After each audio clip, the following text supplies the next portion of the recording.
कहानी माँ बेटे की जो दिल को झकझोर के रख देगी। माँ अपने को हमेशा बहुत प्यार करती है।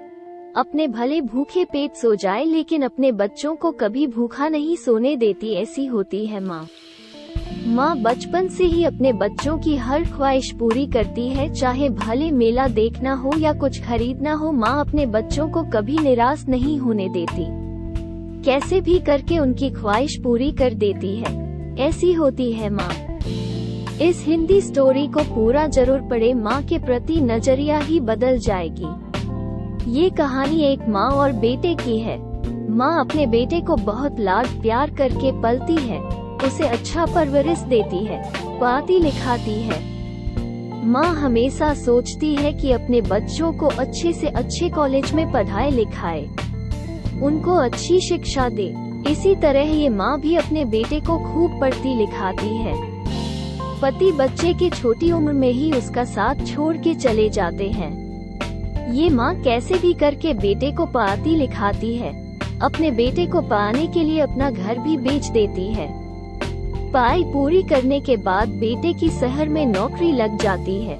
बेटे को शहर में एक बड़ी कंपनी में मैनेजर के रूप में नौकरी लग जाती है। बेटा माँ को ये बोल के शहर नौकरी करने के लिए चला जाता है कि वो कुछ दिन बाद उसे भी वहाँ अपने साथ बुला लेगा। माँ हंसी खुशी उसे जाने के लिए बोल देती है। बेटा शहर चला जाता है नौकरी करने के लिए। माँ एक छोटा सा मकान में किराए पे रहती है। कुछ महीनों बाद बेटा शहर से वापस आता है माँ से मिलने के लिए। मन के लिए ढेर सारे कपड़े और सामान लाता है। माँ ये सब देख के बहुत खुश हो जाती है। बेटा बोलता है शहर में उसका बहुत बड़ा घर है, अगली बार आएगा तो तुझे भी ले चलूंगा, मेरे साथ वहाँ रहेगी हमेशा। माँ ये सुन के बहुत खुश होती है। बेटे को इतना तरक्की देख उसके आंखों में खुशी के आंसू आ जाते हैं और बोलती है कि काश उसके पिता भी ये सब देखते तो बहुत खुशी मिलती। ये पल उन माँ और बेटे का बहुत ही खुशी वाला होता है। बेटा को कंपनी से बुलावा आ जाता है और वो शहर चला जाता है। इधर माँ कुछ दिन काफी खुशी से रहती है कि उसका बेटा अच्छी नौकरी पा गया है, अब किसी चीज की दिक्कत नहीं होगी। धीरे धीरे काफी दिन हो जाते हैं। मन के पास घर चलने के लिए, यहाँ तक कि खाने के लिए भी पैसे नहीं होते हैं। इस हिंदी स्टोरी में आगे पढ़े। माँ जैसे तैसे कुछ दिन निकालती है। एक समय ऐसा आ जाता है कि उसे 2 दिन से भूखे सोना पड़ता है। कई महीने हो जाते हैं। माँ बेटे का राह देखती रहती है कि अब वो आएगा और उसे अपने पास ले जाएगा। मकान का किराया भी नहीं चुका पाती है। मकान वाला उसे घर से निकाल देता है। माँ पैदल रास्ते से जाती रहती है, तभी बगल में उसे एक पुरानी झोपड़ी दिखती है। बूढ़ी माँ उसी छोटी सी झोपड़ी में रहने लगती है। आसपास के दुकानदारों से ये कह के सामान लेती है कि उसका बेटा बहुत बड़ी कंपनी में अधिकारी है, वो आने के बाद सब पैसा दे देगी। कुछ दिन बाद दुकान वाले भी सामान देने से मना कर देते हैं। माँ बेटे का राह देखते रहती, उसको बेटे की चिंता होने लगती है। फिर सोचती है कि उसको शहर जा खुद ढूंढेगी। माँ बेटे को ढूंढने के लिए शहर के लिए रावण हो जाती है। उसके पास कुछ भी पैसे नहीं होते हैं। कैसे कैसे बिना टिकट के ट्रेन से लोगों से पूछते हुए कैसे भी उस शहर पहुंच जाती है जहां बेटे ने बताया था कि उसकी जॉब उस शहर में लगी है। इतने बड़े शहर में उसे ढूंढना बहुत कठिन होता है।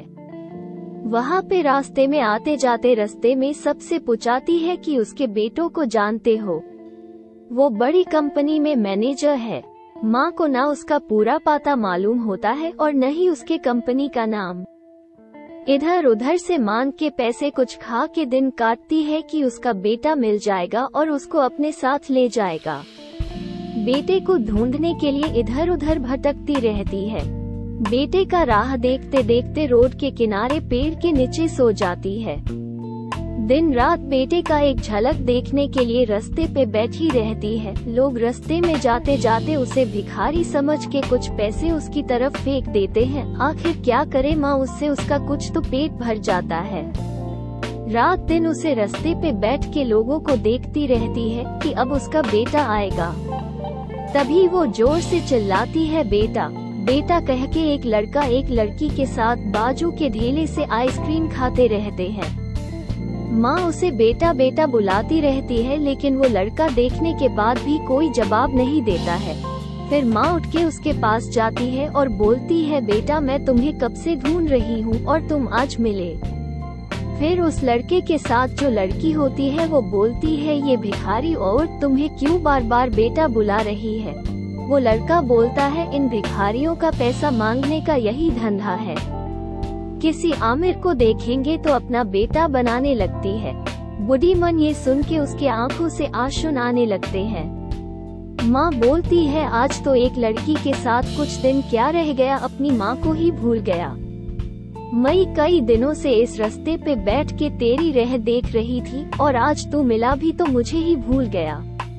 तुझे इतना पढ़ाया लिखाया इसी दिन को देखने के लिए। लड़का वहाँ से जाने लगता है, कुछ दूर जाता है तभी माँ उसे बोलती है, रोहित तू मुझे छोड़ के जा रहा है, तू तो बोला था कि मुझे लेने आएगा।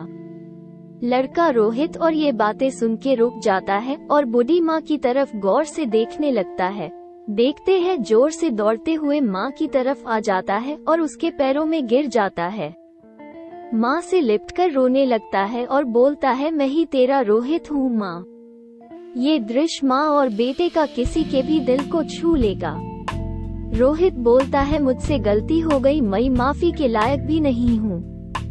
मेरी वजह से तुझे कितनी तकलीफ उठानी पड़ी, तेरी ये हालत देख के पहचान नहीं पाया, मुझे माफ कर दे। माँ बहुत ही दुखी स्वर में बोलता है।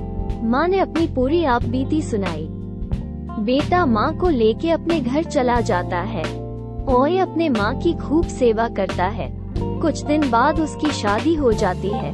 पूरा परिवार हंसी खुशी साथ रहने लगता है। माँ का ममता अद्भुत होता है। माँ अपने बच्चों की हर गलती को माफ कर देती है।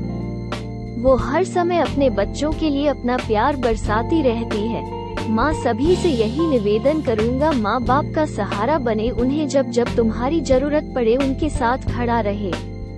मुझे उम्मीद है ये कहानी आप लोगों को जरूर पसंद आई होगी।